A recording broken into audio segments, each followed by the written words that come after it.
The rain fell in relentless sheets, hammering the roof of the old pickup truck where Daniel sat, his hands trembling on the steering wheel. Through the fogged-up windshield, he watched the unthinkable unfold in the dimly lit motel room across the street. His wife, Clara, the woman he'd built a life with over 15 years, was tangled in the arms of another man, a man in a crisp police uniform, his badge glinting under the cheap fluorescent light. The betrayal cut deeper than any knife, slicing through the memories of their laughter, their late-night talks, and the promises they'd whispered under starlit skies. Daniel's heart pounded, not with rage, but with a hollow, aching grief that threatened to swallow him whole. He wasn't supposed to be here tonight. He was supposed to be at the factory, working the graveyard shift, but a last-minute schedule change had brought him home early, too early. Now, as he gripped the steering wheel, his world crumbling, a single thought burned in his mind: he wouldn't let this destroy him. Instead, he would craft something extraordinary out of this pain, a trap so intricate, so brilliant, it would rewrite the story of his shattered life. Viewer engagement request. If you believe in kindness, second chances, and the strength to rise above heartbreak, please hit that like button, drop a comment, share this story with someone who needs to hear it, and subscribe to Gentle Hearts for more stories that touch the soul. Your support keeps these stories alive. Daniel's life hadn't always been a battlefield of emotions. He and Clara had met in their early 20s, two dreamers in a small town where hope was as scarce as rain in a drought. He was a mechanic, hands calloused from years of fixing engines, his quiet demeanor hiding a mind that could unravel any puzzle.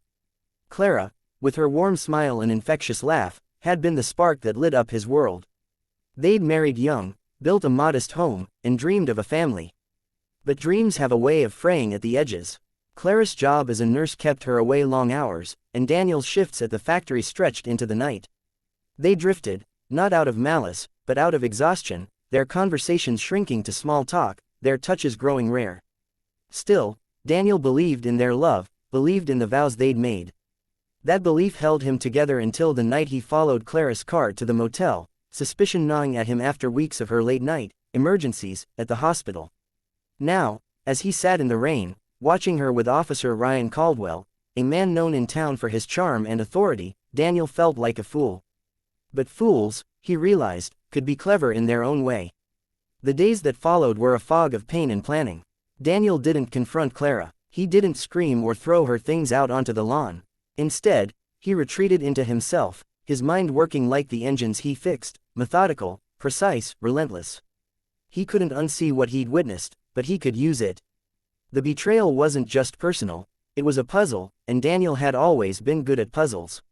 He began to watch Ryan, learning his routines, his habits.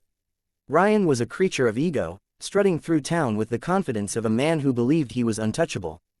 Daniel, however, saw weaknesses, cracks in the facade. Ryan's patrol car was always parked at the diner at 2 a.m., his radio chatter predictable. He was careless, leaving his personal phone unattended during breaks, its screen lighting up with messages from Clara. Daniel's plan began to take shape, not out of vengeance, but out of a desperate need to reclaim his dignity, to prove he was more than the broken man staring back at him in the mirror. The challenge was immense. Ryan wasn't just any man, he was a cop. Backed by the law, protected by a system that turned a blind eye to its own. Daniel had no allies, no resources beyond his own wits. He couldn't go to the police. Ryan's colleagues would laugh him off or worse, tip Ryan off. Clara, meanwhile, carried on as if nothing had changed, kissing Daniel's cheek each morning before leaving for work, her lies as smooth as her smile. The deception ate at him, but it also fueled him. He started small, gathering evidence, photos of Ryan's car at the motel, timestamps of Clara's overtime, shifts that didn't match her pay stubs. He hacked into Ryan's personal email, child's play for a man who'd taught himself to bypass factory machinery locks during downtime. What he found there wasn't just proof of the affair, it was a glimpse into Ryan's darker side. Cryptic messages hinted at side deals, favors traded with local dealers, cash exchanged in back alleys. Ryan wasn't just unfaithful, he was corrupt. This discovery shifted something in Daniel. His plan wasn't just about exposing the affair anymore, it was about dismantling Ryan's entire world. The trap began with a whisper. Daniel leaked an anonymous tip to a rival precinct, planting seeds of doubt about Ryan's activities without directly implicating himself. He used burner phones, untraceable email accounts, and a knack for staying invisible. He knew Ryan's ego would be his downfall. A man like that couldn't resist chasing a challenge. Daniel fabricated a story about a high-stakes deal going down at an abandoned warehouse on the edge of town, a place where Ryan's greed would outweigh his caution. The bait was set: a fake informant, a promise of cash, and just enough truth to make it believable. Daniel worked tirelessly, his nights spent rigging the warehouse with cameras and audio recorders, his days pretending everything was normal at home. Clara noticed his fatigue, asked if he was okay, her concern a cruel mockery of their past. Daniel nodded, smiled, and kept his secrets locked tight.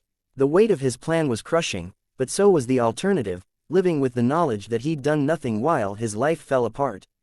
As the night of the trap approached, Daniel's emotions churned. He wasn't a vengeful man by nature, but the pain of Clara's betrayal had carved something new inside him, a resolve that felt both foreign and fierce. He stood in the warehouse, the air thick with dust and the faint smell of oil, checking his setup one last time. The cameras were hidden, their feeds linked to a secure server he'd rigged in his garage. The audio was clear, ready to capture every word. He'd lured Ryan with a message from a concerned citizen, promising dirt on a rival cop. Ryan, predictably, had taken the bait, his texts brimming with arrogance. But Daniel wasn't done. He needed Clara there too, needed her to face the consequences of her choices. He left a note on her car, disguised as a hospital memo, directing her to the warehouse for an urgent meeting. The stage was set, but doubt gnawed at him. What if he failed? What if Ryan saw through it? What if Clara's presence broke him all over again? He pushed the thoughts aside, focusing on the mechanics of his plan, the only thing keeping him sane. The night unfolded like a slow-burning fuse. Ryan arrived first, his patrol car crunching gravel under the warehouse's shadow. He moved with the swagger of a man who thought he owned the world, unaware of the cameras catching his every step. Clara arrived minutes later, her face pale, confused by the cryptic note. Daniel watched from a distance, hidden in the shadows, his heart a war zone of love and betrayal. When Ryan saw Clara, his confusion turned to anger, then suspicion. The audio picked up their argument, Ryan accusing her of setting him up, Clara pleading ignorance. It was then that Daniel triggered the final piece of his trap, a pre-recorded message, broadcast through a speaker in the warehouse, detailing Ryan's corruption, his deals, his betrayal of the badge. The voice was distorted, untraceable, but the evidence was damning: emails, bank records, photos, all compiled by Daniel's relentless work.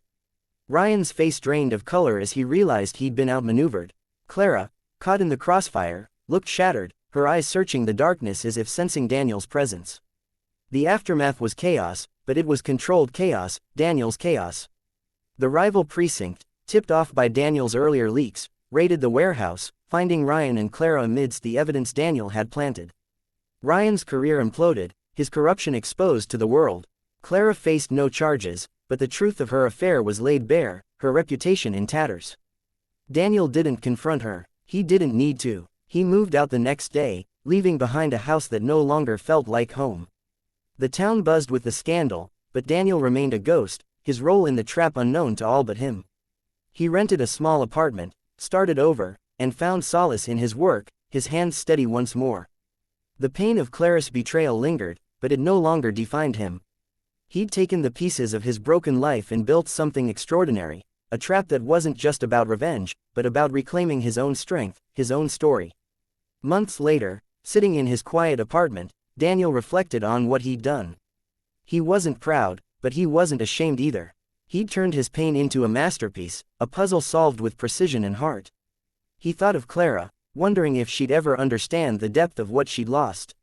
He thought of Ryan, a man undone by his own arrogance. And he thought of himself, a man who'd walked through fire and emerged not whole, but stronger. The rain fell outside, softer now, a reminder of that night when everything changed. Daniel smiled, not with joy, but with the quiet resolve of a man who'd learned to rebuild. Viewer engagement request. If this story touched your heart, if it reminded you of the power of resilience and the beauty of second chances, please hit that like button, share it with someone who needs to hear it, and subscribe to Gentle Hearts. Your support means the world to us and keeps these stories alive. Special request. Before you go, please drop a comment below and share what this story meant to you. Did it inspire you, move you? Let us know. Your words are the heartbeat of our community.